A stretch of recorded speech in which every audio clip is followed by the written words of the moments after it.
Des nouvelles ultimes et bouleversantes nous parviennent des corridors les plus profonds de la cité du Vatican, brisant un silence de plusieurs décennies. Ce que nous sommes sur le point de vous révéler ne concerne pas simplement une curiosité historique, mais une découverte qui pourrait ébranler les fondements mêmes de la chrétienté moderne. Le silence a été rompu après des années de secrets soigneusement gardés. Une lettre ancienne, dissimulée pendant plus de 80 ans dans les archives les plus sécurisées du Saint-Siège, est enfin venue à la lumière, et son contenu résonne comme un coup de tonnerre dans le ciel de Rome. Ce document n'est pas une simple note administrative. Il a été écrit de la main même de sœur Lucie dos Santos, la célèbre voyante de Fatima. Il contient des révélations sur le troisième secret que le monde n'aurait jamais dû voir, des détails que l'on croyait enterrés à jamais.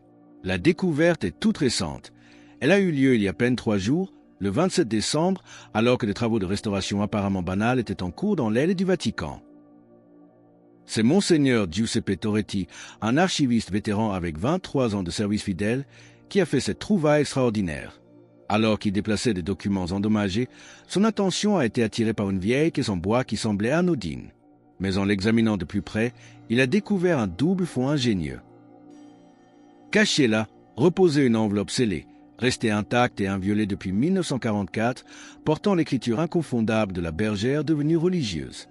Cette image nous rappelle la promesse biblique de Luc 8h17. Car il n'est rien de caché qui ne doive être découvert, rien de secret qui ne doive être connu et mis au jour. Le temps de la révélation semble être arrivé. Comme petit merci de nous rejoindre aujourd'hui pour cette histoire fascinante, nous offrons un moment de bénédiction partagée. Commentez avec le mot foi si vous êtes ouvert à recevoir une pensée finale spéciale dédiée à tous ceux qui participent. Et s'il vous plaît, appuyez sur j'aime si vous appréciez ce moment d'histoire sacrée. Restez bien avec nous, car au fur et à mesure que notre histoire se déroule, nous découvrirons une clause secrète concernant le prix de l'unité qui pourrait changer à jamais votre compréhension de l'avenir de l'Église. Ce qui rend cette découverte absolument sconvolgente n'est pas seulement son origine prestigieuse, mais sa tempistica, son timing divin. La lettre ne parle pas du passé. Elle décrit avec une précision aguiaxiante, glaçante, des événements qui se déroulent exactement maintenant, dans notre moment présent. Sœur Lucie parle d'un pape américain de l'ordre des Augustins qui serait destiné à révéler des vérités restées enfouies pendant près d'un siècle. Cette description correspond trait pour trait à sa sainteté le pape Léon XIV, le tout premier pontife américain de l'histoire de l'Église. Mais la prophétie ne s'arrête pas là. Elle contient un avertissement sombre concernant une opposition interne féroce. La lettre cachée mentionne spécifiquement un cardinal dont le nom même signifie forteresse, destiné à se dresser contre ce pape. Les sources internes au Vatican sont formelles. Cette description désigne sans équivoque le cardinal Raymond Burke. Son nom de famille, d'origine anglo-saxonne, se traduit littéralement par rocafort ou forteresse. La scène est donc dressée pour le conflit le plus dramatique que l'Église catholique ait vécu à l'époque moderne. Imaginez l'atmosphère dans le bureau privé du pape lorsque ce document lui a été remis. Selon les témoins présents au moment où la lettre a été présentée au Saint-Père, la réaction de Léon XIV a été immédiate et profonde. Après avoir lu le document, le pontife est resté figé dans un silence absolu pendant 6 longues secondes, le visage pâle, alors que les implications de ce qu'il tenait entre ses mains devenaient claires. La prophétie avait décrit non seulement son propre parcours et son ordre religieux, mais aussi son rôle crucial dans un plan divin qui pourrait soit guérir la chrétienté, soit la fracturer de manière permanente. Cependant, le cœur du message de sœur Lucie ne concernait pas uniquement des personnes, mais une blessure millénaire. La lettre révèle que la voyante avait retenu des éléments cruciaux du troisième secret, sur ordre divin, jusqu'au moment opportun. Quelle est cette vision spécifique que la Vierge Marie a montrée à Lucie concernant une Église qui respire avec un seul poumon? Et quel est ce sacrifice théologique immense que la prophétie exige pour guérir la blessure de 1054? Les révélations contenues dans cette lettre scellée ne concernent pas les catastrophes naturelles ou des guerres lointaines, mais une blessure spirituelle qui saigne au cœur de la chrétienté depuis près de 1000 ans. Sœur Lucie dévoile que la Vierge lui a ordonné de garder le silence sur un aspect spécifique du secret jusqu'à cet instant précis de l'histoire, jugeant que le monde n'était pas encore prêt à emporter le poids. Ce secret concerne la relation brisée entre l'Église catholique et l'Église orthodoxe, séparée par un gouffre d'incompréhension depuis le grand schisme de 1054. Dans le texte, la voyante décrit une vision poignante. Elle a vu l'Église non pas comme une institution triomphante, mais comme un corps en détresse, luttant désespérément pour respirer avec un seul poumon, tandis que sa contrepartie orientale demeurait amputée. Cette image d'asphyxie spirituelle est une métaphore puissante, mais ce qui émerge de ces pages jaunies par le temps est bien plus qu'un diagnostic médical. C'est une feuille de route pour l'unité, une route qui exige un coût théologique exorbitant. La prophétie indique que pour guérir cette ancienne plaie entre l'Orient et l'Occident, l'Église doit affronter la question la plus épineuse qui divise les deux traditions, le rôle de la bienheureuse Vierge Marie dans l'histoire du salut. Plus spécifiquement, le document aborde le titre controversé de corédemptrice. C'est ici que le conflit devient inévitable. Alors que de nombreux théologiens catholiques ont embrassé ce titre avec ferveur au fil des siècles, les chrétiens orthodoxes le rejettent fermement, le considérant presque comme une hérésie ou un blasphème qui porterait atteinte à l'unicité du Christ. La tempistica, le timing divin de cette révélation ne pourrait pas être plus explosif. Le cardinal Burke, reconnu dans tout le monde catholique pour sa défense inébranlable de la doctrine traditionnelle, n'a pas attendu pour réagir. Comme un gardien sur les remparts, fidèle à la signification de son nom, il a immédiatement commencé à mobiliser l'opposition contre tout compromis théologique. Sa réaction rappelle l'avertissement sévère de l'apôtre Paul dans l'épître aux Galatiens 8. Mais, quand nous-mêmes, quand un ange du ciel annoncerait un autre évangile que celui que nous avons prêché, qu'il soit anathème. Pour le cardinal, toucher à la doctrine mariale équivaut à altérer l'évangile lui-même. Quelques heures seulement après que la nouvelle de la lettre a atteint ses cercles, le cardinal a publié une déclaration publique qui a envoyé des ondes de choc à travers les communautés catholiques du monde entier, des conservateurs aux progressistes. Ces mots étaient tranchants, directs et sans le moindre compromis. Burke a déclaré solennellement que toute tentative de diluer l'enseignement catholique sur le rôle unique de Marie au nom de l'unité orthodoxe ne constituerait rien de moins qu'une apostasie. Il a lancé un appel vibrant aux fidèles catholiques pour qu'ils résistent à ce qu'il a qualifié de trahison de la tradition apostolique, allumant ainsi la mèche d'une confrontation qui menace désormais de diviser l'Église de l'intérieur. La bataille pour l'âme de l'Église a commencé avec une vélocité effrayante. Mais alors que les lignes de front se dessinent, une question demeure. Qui va rejoindre quelle armée dans ce conflit fratricide? Les alliances qui se forment en ce moment même vont vous surprendre, car elles dépassent les clivages habituels et redessinent la carte du pouvoir religieux. Quelle est cette coalition mondiale massive qui se lève déjà pour soutenir le cardinal Forteresse? Et quel argument surprenant les progressistes utilisent-ils pour défendre le pape Léon XIV face à cette fronde? Les lignes de bataille se forment avec une vitesse effrayante, transformant le Vatican en un champ de tension palpable. Les organisations catholiques conservatrices du monde entier n'ont pas perdu un instant pour se ranger derrière le cardinal Burke, voyant en lui bien plus qu'un simple prélat en désaccord. Il est devenu pour eux le dernier gardien de la doctrine authentique face à ce qu'ils perçoivent comme une modernisation dangereuse et un glissement vers le relativisme. Cette coalition est vaste et influente. Elle comprend les communautés attachées à la messe traditionnelle en latin, des évêques éminents des États-Unis et d'Europe, ainsi que des médias catholiques puissants qui ont immédiatement exprimé leur solidarité avec la position de la forteresse. Face à cette levée de boucliers, les catholiques progressistes se sont précipités pour former un rempart autour du pape Léon XIV, défendant son droit souverain et son devoir sacré de poursuivre le dialogue écuménique. Leur argumentaire est théologiquement solide. Il s'appuie sur les textes du Concile Vatican II et affirme que l'unité des chrétiens n'est pas une option politique, mais une mission centrale de l'Église. Pour ces défenseurs du pape, les expressions doctrinales, même celles qui nous sont chères depuis des siècles, doivent parfois être reconsidérées si elles deviennent des obstacles à l'exaucement de la prière suprême du Christ. Ici l'Évangile selon Jean 17h21, où Jésus implore le Père, « Afin que tout soit un, comme toi, Père, tu es en moi, et comme je suis en toi, afin qu'eux aussi soient un en nous. » Pour eux, refuser l'unité au nom d'un titre marial non dogmatisé serait aller contre la volonté expresse du Seigneur. Cependant, pendant que Rome s'embrase, l'Orient observe avec une prudence millénaire. L'Église orthodoxe elle-même a répondu à ces nouvelles explosives avec une retenue caractéristique. Le patriarche écuménique de Constantinople, leader spirituel de l'orthodoxie, a publié une déclaration soigneusement pesée. Tout en prenant acte des nouvelles, il maintient une neutralité rigoureuse, refusant de s'ingérer dans ce qui apparaît pour l'instant comme une crise interne catholique. Les leaders orthodoxes ont été clairs.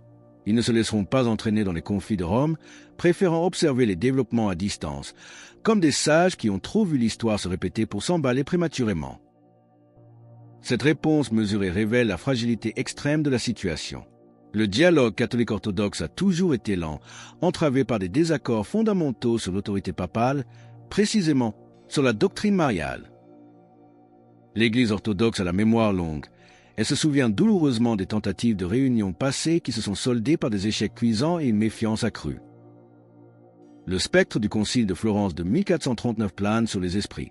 À l'époque, des accords signés par les évêques furent rejetés par les fidèles orthodoxes, creusant le fossé encore davantage. Mais au milieu de ce fracas théologique et politique, l'élément le plus troublant de la prophétie de Sœur Lucie reste encore à déchiffrer pour le grand public. La lettre contient un avertissement cryptique qui a laissé les théologiens du Vatican perplexes et inquiets. La prophétie ne dit pas simplement que l'un a raison et l'autre tort. Elle affirme que les deux chemins possibles mènent à une crise, mais qu'il y a une différence fondamentale entre les deux. Quelle est cette distinction mystérieuse entre la souffrance nécessaire et la fracture inévitable, et pourquoi Sœur Lucie parle-t-elle de blessures qui doivent se rouvrir?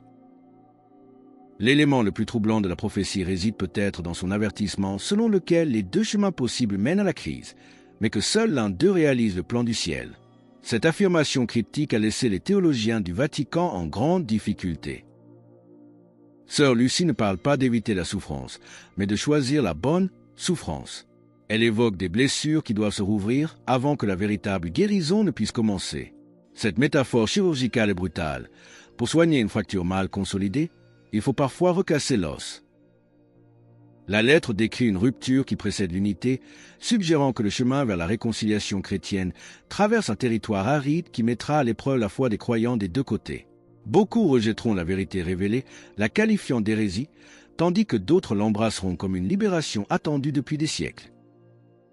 C'est le tri du bon grain et de l'ivraie, non pas à la fin des temps, mais au cœur de l'histoire. Ce qui glace le sang de nombreux observateurs, c'est la précision chirurgicale avec laquelle cette lettre de 1944 décrit notre présent. Elle a prédit un pape agostinien américain, une impossibilité statistique à l'époque et un cardinal forteresse qui s'oppose à lui. Ce niveau d'exactitude a convaincu beaucoup au Vatican qui ne sont pas face à une coïncidence, mais au déroulement inéluctable d'un plan divin. Si ce message résonne profondément en vous et que vous vous sentez poussé à affirmer votre foi en la providence divine au milieu de ces troubles, partagez Amen dans les commentaires ci-dessous.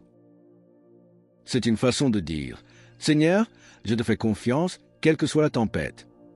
Les implications de ce conflit dépassent de loin les simples débats de sacristie. Si le pape Léon XIV poursuit la route tracée par la prophétie, il risque de déclencher le plus grand schisme de l'histoire catholique depuis la Réforme. Le cardinal Burke n'est pas un homme seul. Il jouit d'une influence considérable et son opposition pourrait mener à la création de structures ecclésiales parallèles, une autre Église qui refuserait l'autorité papale sur ce point précis. Cependant, l'alternative est tout aussi dévastatrice. Si le pape recule par peur du schisme et renonce à l'unité avec l'orthodoxie, la séparation millénaire deviendra permanente. La blessure de 1054 ne guérira jamais, condamnant les générations futures à perpétuer le scandale de la division qui affaiblit le témoignage chrétien depuis près de 1000 ans. Nous sommes à un carrefour critique où chaque option coûte un prix exorbitant. Le monde chrétien retient son souffle, attendant de voir quel chemin le pontife allait choisir. Et la réponse n'a pas tardé. Le poids de la décision reposait entièrement sur les épaules de Léon XIV, et des sources proches confirment qu'il a tranché. 3 jours à peine après la découverte de la lettre, le Saint-Père a fait une annonce sans précédent qui a envoyé des secousses sismiques jusqu'aux confins de la terre. Il ne s'est pas contenté de publier un document ou de faire une homélie. Il a convoqué quelque chose d'historique, un événement prévu pour mars 2026 qui réunira des figures que l'on ne voit jamais ensemble. Qu'a convoqué exactement le pape Léon XIV pour le mois de mars et pourquoi la liste des invités est-elle en train de provoquer une panique silencieuse dans les couloirs du Vatican? Le pape Léon XIV a fait un choix qui marquera l'histoire. Il convoque un synode extraordinaire à Rome prévu pour mars 2026.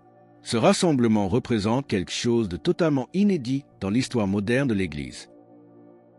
Jamais auparavant un pape n'avait convoqué un synode formel spécifiquement pour examiner une prophétie mariale et son impact potentiel sur les positions théologiques fondamentales. L'audace de ce geste est vertigineuse. Le Saint-Père ne cherche pas à cacher la lettre, il la place au centre de la table. La liste des invités ressemble au Who is Who de la chrétienté mondiale. Elle inclut non seulement les cardinaux et évêques catholiques, mais aussi, fait stupéfiant, les patriarches orthodoxes de Constantinople, Moscou, Alexandrie et Antioche. C'est une écho moderne du tout premier concile de l'Église, décrit dans les Actes des Apôtres 15h6. Les apôtres et les anciens se réunirent pour examiner cette affaire. Comme à Jérusalem il y a 2000 ans, les chefs de l'Église se rassemblent pour trancher une question vitale. Mais l'annonce a déclenché une tempête immédiate. La réponse du cardinal Burke a été rapide comme l'éclair et inflexible comme l'acier. Moins de 6 heures après la déclaration papale, il a publié un communiqué qui ne laissait aucune place à l'interprétation. Il a déclaré son intention ferme de participer au synode et de parler sans crainte des conséquences, avertissant que tout compromis sur la doctrine mariale rencontrerait une résistance féroce. Les observateurs du Vatican ont immédiatement reconnu le ton. Burke ne se contente pas d'exprimer un désaccord. Il se positionne désormais comme le chef de file d'une résistance ouverte à l'autorité papale. Les médias conservateurs ont commencé à cadrer le prochain synode comme une véritable bataille pour l'âme de l'Église, avec Burke dans le rôle du chevalier blanc défendant l'orthodoxie contre une innovation périlleuse. La mobilisation est impressionnante. Des organisations catholiques traditionnelles en Amérique, en Europe et en Amérique latine ont publié des déclarations conjointes de soutien. La Fraternité Saint-Pie X, diverses communautés de la messe en latin et des évêques conservateurs influents ont tous promis leur allégeance à cette défense de la doctrine immuable. Plus inquiétant pour l'unité vaticane, des sources confirment que Burke a entamé des consultations privées avec d'autres fonctionnaires de l'Église. Au moins 12 cardinaux de différents continents auraient déjà exprimé leur sympathie pour sa position, formant un bloc de vote potentiel capable de paralyser les décisions papales. De l'autre côté de la table, la réponse orthodoxe a été radicalement différente, mais tout aussi complexe. Le patriarche écuménique Bartholomée a exprimé un espoir prudent, tempéré par un réalisme historique froid. La participation orthodoxe dépendra entièrement de la nature du dialogue. S'agira-t-il d'un échange entre égaux ou d'une nouvelle tentative de domination théologique catholique déguisée?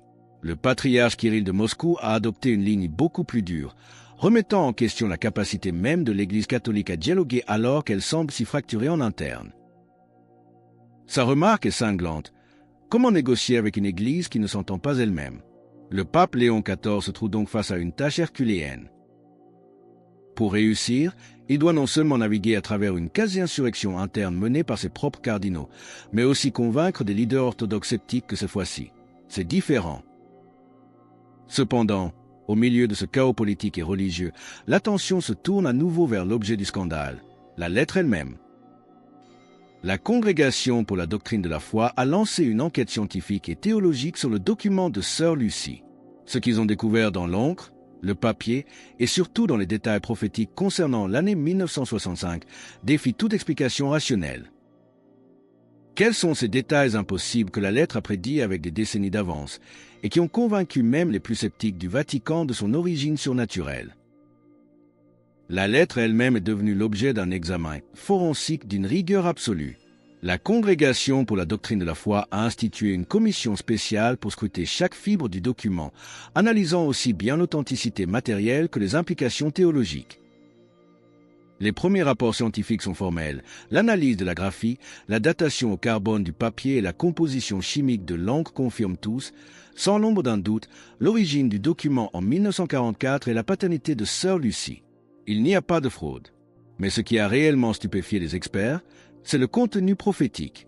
L'analyse théologique préliminaire a révélé des détails impossibles.